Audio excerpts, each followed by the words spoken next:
Hello everyone and welcome to our YouTube channel. तो आज हमने स्टार्ट किया है, हमने जो पहले स्टार्ट कर चुके हैं हम एम्स सीरीज़ के अंदर, जो पिछले आपका एम्स फार्मासिस्ट का जो एग्ज़ाम हुआ था भुवनेश्वर की तरफ से, वो हमने स्टार्ट किया हुआ है और हमने दो पार्ट उसके डिस्कस कर लिए हैं। एमसीक्यू के ओरिजिनल पेपर हम लोग डिस्कस करने लगे हुए हैं। आज हमारा थर्ड और लास्ट पार्ट डिस्कस होने वाला है, जिसमें हम डिस्कस करेंगे क्वेश्चन नंबर 71 से लेकर 100 तक, यानी कि अप टू 70 हम लोग डिस्कस कर चुके हैं। और पिछली दो जो पार्ट हमने डिस्कस किए हैं अभी तक, एम्स फार्मासिस्ट भुवनेश्वर का जो 2023 का एग्जाम था, उसमें आप लोगों का बहुत अच्छा रिस्पॉन्स आया, तो सबसे पहले उसके लिए आपका बहुत बहुत धन्यवाद। अगर इसी प्रकार आप लोग सपोर्ट करते रहते हैं तो हमारा और हौसला बढ़ता है और हम ऐसी वीडियोस और लेके आएंगे जैसा आप डिमांड चाहते हो। ठीक है, तो आपकी डिमांड पे हम लोग वीडियोस लेके आते रहेंगे। अभी ज़्यादा टाइम वेस्ट नहीं करेंगे अदर यूट्यूबर्स की जगह तरह, और आपको हम डायरेक्ट उसी जगह पे ले चलते हैं जिसके लिए आप लोग हमारे चैनल पे आए हो, आपके अपने चैनल पे आए हो। तो स्टार्ट करते हैं 71 क्वेश्चन से। 71 क्वेश्चन आपका दिया हुआ है। ये दरअसल अब जैसे आपको पता है, जिन्होंने पिछली दो वीडियोस देखी होंगी, कि जो आपके हिंदी के क्वेश्चन है उसमें से जो मात्राएं हैं वो मिसिंग है। मात्राएं जो है वो समझ नहीं आ रही कि क्या है क्या नहीं। तो मैंने बहुत इस क्वेश्चन को समझने की कोशिश की, तो ये क्वेश्चन मेरे समझ में नहीं आया है। लेकिन इसका आंसर इसमें इन्होंने दिया हुआ कि दवा और फार्मास्यूटिकल के गुणात्मक अनुपात करना। ठीक है, जो गुणात्मक कुछ अनुपात ऐसा कुछ है, तो क्वेश्चन इससे मैं समझ नहीं पाया, तो इसको हम स्किप करते हैं अभी के लिए। अगर आपको समझ आता तो हमें कमेंट बॉक्स में जरूर बताना कि क्या पूछना चाह रहा है। ठीक है, आगे बढ़ते हैं। Question number 72।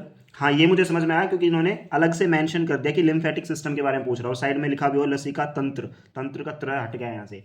तो क्या पूछ रहा है, मानव शरीर में लिम्फेटिक सिस्टम का क्या कार्य है। अब लिम्फेटिक सिस्टम का क्या कार्य है, ये हम वैसे ही आपको फंक्शन बता देते हैं।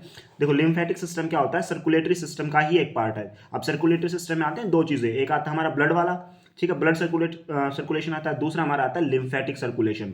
अब लिम्फेटिक का काम क्या है, अभी ब्लड का तो पता है, न्यूट्रिएंट्स को इधर से उधर लेके जाना, ऑक्सीजन को, कार्बन डाइऑक्साइड को पूरी बॉडी के अंदर ये चीजें जो है ट्रांसफर करता है। लेकिन लिम्फेटिक सिस्टम क्या करता है, लिम्फेटिक सिस्टम हमारा दो तरीके से काम करता है। पहला क्या होता है, सबसे इसका जो प्राइमरी फंक्शन है वो क्या होता है, हमारी इम्यूनिटी को स्ट्रॉन्ग करता है, यानी कि हमें इन्फेक्शन के अगेंस्ट लड़ने के लिए ताकत प्रदान करता है। तो पहला तो यही होगा, हमें बीमारियों से बचाएगा, यानी हमारी रोग प्रतिरोधक क्षमता को बढ़ाता है। अब आता है दूसरा, दूसरा इसका फंक्शन क्या है, जैसे सेलुलर डेब्रीज होती है, हमारी सेल, हमारे टिश्यूज, जब उनके अंदर कुछ ना कुछ इंजरी होती है, तो उससे निकलने वाला जो वेस्ट प्रोडक्ट है उसको रिमूव करता है हमारा कौन, लिम्फेटिक सिस्टम। ये अलग से लिक्विड होता है और सेपरेट होता है, मिक्स नहीं होता ब्लड के साथ। ठीक है, तो ये अलग होता है। इसमें से क्या होता है, ये सेल से लेता है और सेल से लेके जो है इस तरीके से ट्रांसपोर्ट करता है हमारी बॉडी से और निकाल देता है इसे। बाद में ब्लड के अंदर डिजोल्व होता है और ब्लड जाके उसको हमारे एक्सक्रीटरी सिस्टम में ले जाता है, और वहाँ से उसको ग्लोमेरुलर फिल्ट्रेशन से होते हुए वो यूरिन के थ्रू एक्सक्रीट आउट हो जाता है। अब इसको डिटेल में पढ़ने का हमारे पास टाइम नहीं है, डिटेल में हमने इसकी वीडियो आपको अपलोड कर देंगे, अगर चैनल पर अभी तक नहीं है। लिम्फेटिक सिस्टम की वीडियो आपको इसके तुरंत बाद जरूर डालेंगे हम लोग, तो वहाँ से इसको आप डिटेल में पढ़ सकते हो, अच्छे से आसान भाषा में हिंदी में समझ सकते हो। ठीक है, तो इन्होंने पूछा कि लिम्फेटिक सिस्टम का कार्य क्या है। तो इन्होंने देखो लास्ट आप देख सकते हो कि समर्थन करना और तरल पदार्थ को बाहर निकालना। तो कुछ शब्द इसमें मिसिंग है, तो मैं बता देता हूँ क्या कह रहा है।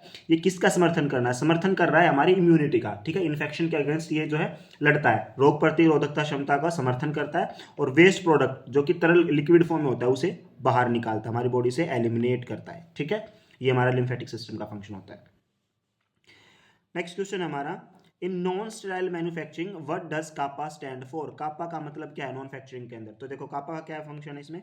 कापा का क्या फुल फॉर्म है, corrective action and preventive action. दो चीजें, CAPA corrective action and preventive action. अब किसी भी मैन्युफैक्चरिंग में, स्टेरल नॉन स्टेरल से इसका कोई लेना देना नहीं है, किसी भी मैन्युफैक्चरिंग के अंदर ये रोल जरूरी है।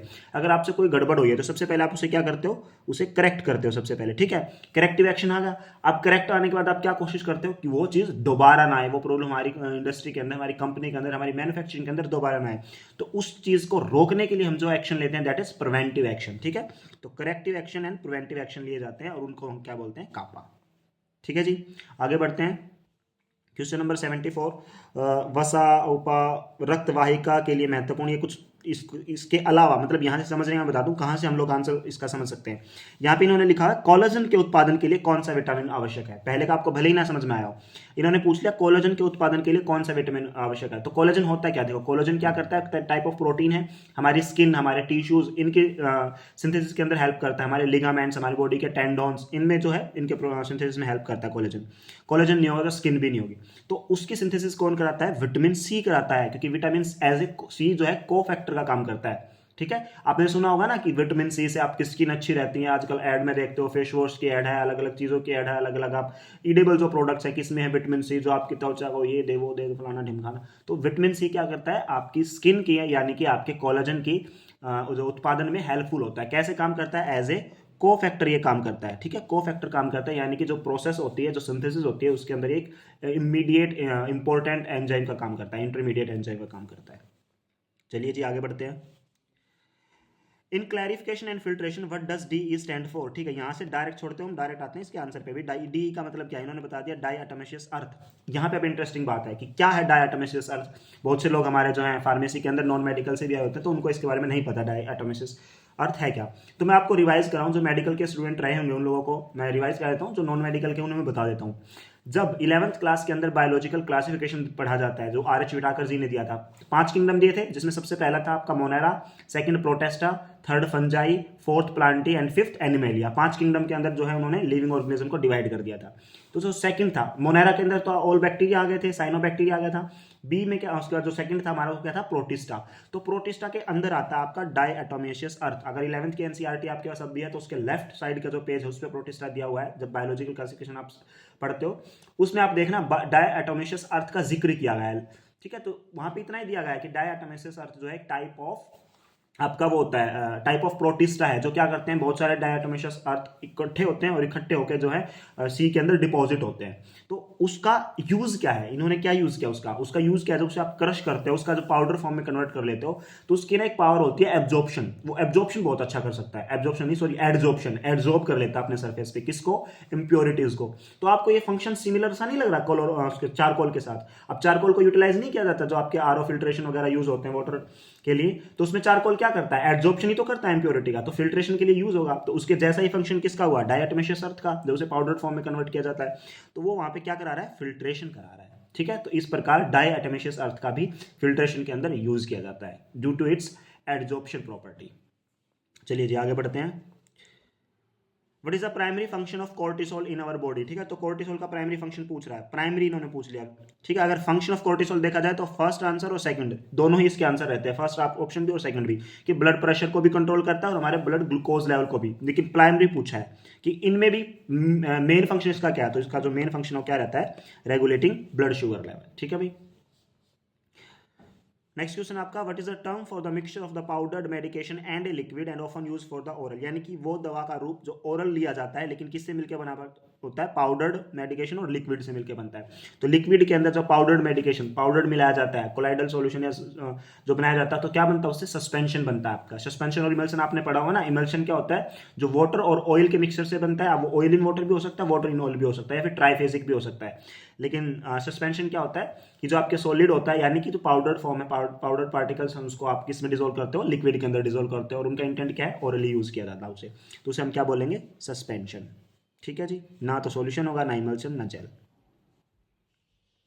नेक्स्ट क्वेश्चन आपका, what is the primary function of the federal reserve in the United state. US के अंदर फेडरल रिजर्व का क्या फंक्शन है। तो देखो हमारे इंडिया के अंदर क्या फंक्शन है आरबीआई का, रिजर्व बैंक ऑफ इंडिया क्या करता है, मॉनिटरी पॉलिसीज लेके आता है, मौद्रिक जो हमारी पॉलिसीज होते हैं उनको बनाता है। तो ठीक उसी प्रकार यूएस के अंदर फेडरल रिजर्व मॉनिटरी पॉलिसीज को के अंदर जो भी करता है, बनाता है, जो भी छेड़छाड़ करना है, अमेंडमेंट करनी है, सारी वो चीजें करता है।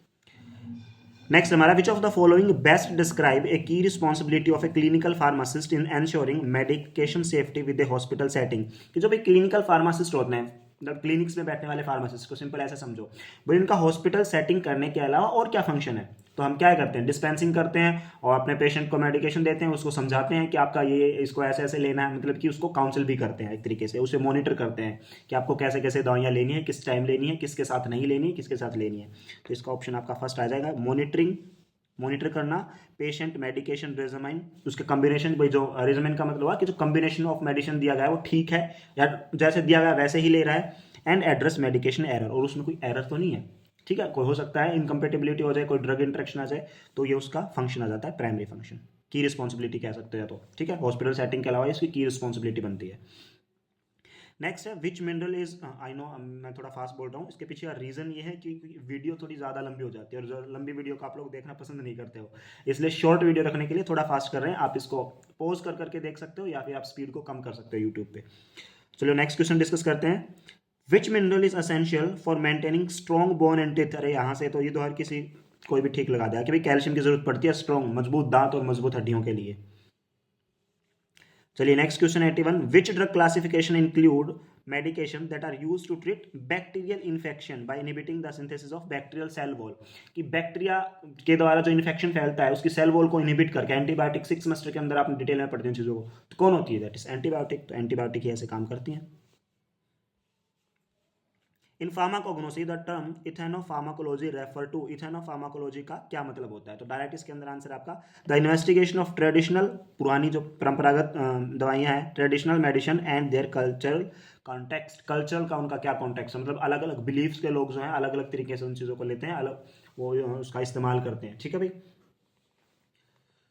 ठीक है। जैसे कुछ लोग जो होते हैं जो समुदाय होते हैं वो अलग अलग, जो जैसे पेड़ हैं उनके प्रति थोड़े से संवेदनशील होते हैं, सेंसिटिव होते हैं कि इनकी लकड़ियां हम नहीं जलाते, या इसका जो जैसे आपके अंदर देखा होगा जो हिंदू लोग होते हैं वो थोड़ा तुलसी को ज़्यादा मानते हैं। मतलब सॉरी अगर आपको ऐसा रिलीजियस इसमें मतलब वो मत लेके आना, मैं सिर्फ एग्जाम्पल लेके लेता हूँ कि जो तुलसी की पत्तियां हैं उन्हें बहुत धार्मिक दर्जा दिया गया है, तो बहुत फायदेमंद भी होती है ना। तो हमने क्या किया, ट्रेडिशनल मेडिसिन के साथ अपना कल्चरल कॉन्टेक्स्ट जोड़ दिया उसमें। ठीक है, तो वो क्या था आपका, उसे बोलते हैं इथेनोफार्माकोलॉजी।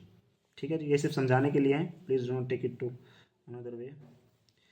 Next is what is a term for a drug interaction where one drug enhance the effect of another drug beyond its which is expected. ये कह रहा है कि दो ड्रग जब आप एक साथ लेते हो, अगर एक ड्रग दूसरे ड्रग के इफेक्ट को बढ़ा दे बियॉन्ड इट्स एक्सपेक्टेशन, उससे एक्सपेक्टेशन से ज्यादा, यानी कि जितना वो काम ऑलरेडी करती है उससे ज्यादा वो दूसरी ड्रग के साथ होने से दे रही है, तो उस इफेक्ट को हम क्या बोलते हैं? देखो सबसे पहले मैं आपको बताऊंगा इसका आंसर सिनर्जिज्म क्यों नहीं है और इसका पोटेंशिएशन क्यों है। देखो मैं आपको समझाता हूं, जब आप ड्रग देते हो, आपने ए ड्रग दी, ठीक है, उसका कोई इफेक्ट आ गया, आपने बी ड्रग दी, उसका कोई इफेक्ट आया, लेकिन इन्होंने अलग अलग दी। फॉर एग्जाम्पल आपने ए दिया तो एक इफेक्ट आया, बी दिया तो इसका एक इफेक्ट आया, और जब आपने इन दोनों को एक साथ दे दिया, अगर इसका इफेक्ट आता है दो, एक इसकी वजह से एक इसकी वजह से, तो ये इसे हम बोलते हैं एडिटिव। एडिट हो गया ना, मतलब ऐड हो गया ना, तो इसे हम बोलते हैं एडिटिव इफेक्ट। लेकिन अगर ए 1+1 यानी कि दो को साथ देने से मोर देन 2 आ रहा है, अगर मोर देन 2 आ रहा है इसका इफेक्ट, तो इसे हम क्या बोलते हैं?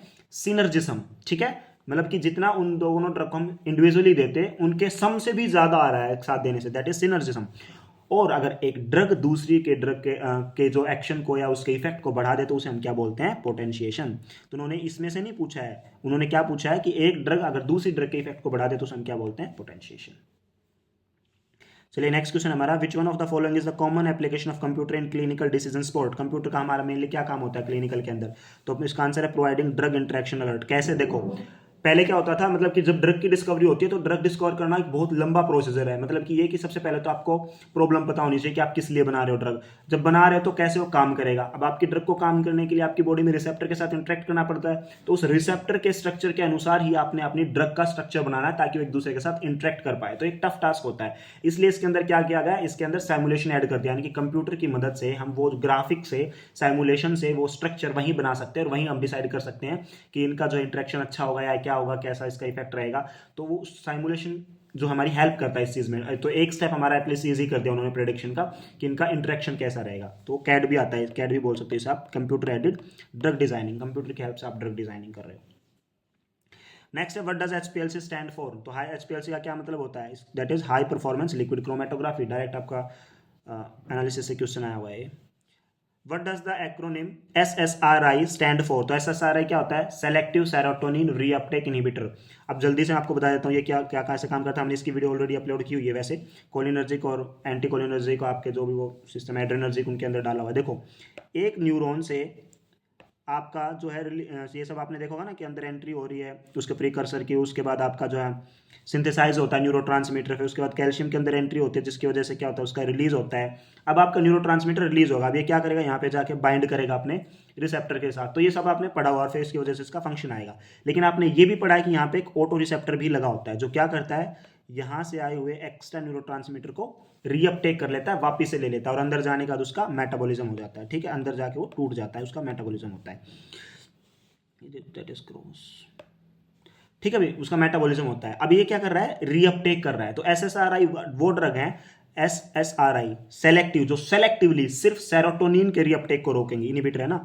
अगर आपका यहाँ पे सेरोटोनिन आ रहा होगा तो उसके रीअपटेक को जो ड्रग्स रोकती हैं that is selective serotonin reuptake inhibitor. ठीक है जी।